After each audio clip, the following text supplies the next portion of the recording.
Idul Fitri bukan hanya tentang pakaian baru atau makanan enak, tapi ada makna mendalam di balik perayaan ini. Hari ini, kita akan ngobrol tentang makna dari Idul Fitri, tradisi unik di berbagai negara, seperti filosofi maaf-memaafkan, yang menjadi ciri khas Lebaran. Yuk simak sampai habis.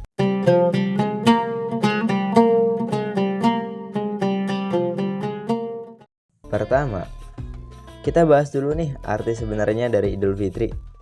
Secara bahasa, Aid berarti kembali dan Fitri berarti suci atau terbuka.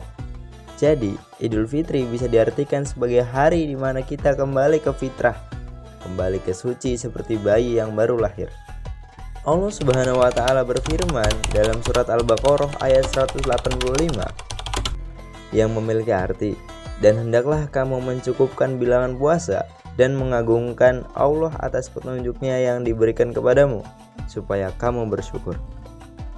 Jadi, Idul Fitri ini adalah momen untuk bersyukur setelah 1 bulan berjuang melawan hawa nafsu di bulan Ramadan. Kalau di Indonesia sendiri, Idul Fitri identik dengan mudik, ketupat, opor ayam, dan salam-salaman. Tapi tahu nggak sih, di negara lain banyak juga tradisi yang unik.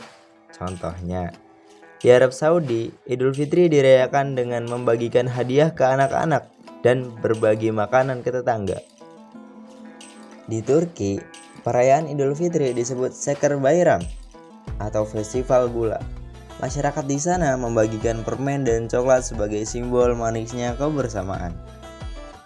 Sementara di negara-negara barat, komunitas muslim biasanya mengadakan open house untuk berbagi makanan dan kebersamaan dengan tetangga non-muslim. Ternyata seru banget ya, meskipun berbeda tradisi, esensi Idul Fitri tetap sama, yaitu berbagi kebahagiaan dan kebersamaan. Dan salah satu hal yang paling khas dari Idul Fitri adalah tradisi saling memaafkan. Tapi, kenapa sih itu penting? Dalam Islam, hubungan dengan sesama manusia disebut hablum minan nas.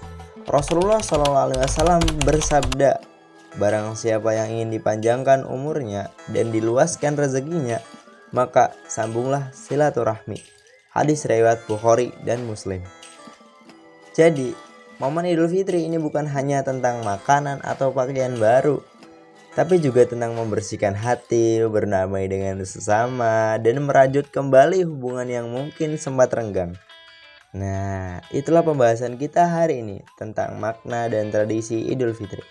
Intinya, Idul Fitri bukan sekedar perayaan, tapi juga momen refleksi, berbagi kebahagiaan, dan mempererat tali silaturahmi. Jadi bagaimana Idul Fitri di tempat kalian? Apa tradisi unik yang selalu kalian lakukan saat Lebaran? Tulis di kolom komentar ya. Jangan lupa like, share, dan subscribe supaya gak ketinggalan konten melek ilmu berikutnya. Saya Aji, pamit undur diri. Selamat Idul Fitri. Mohon maaf lahir dan batin. Wassalamualaikum warahmatullahi wabarakatuh.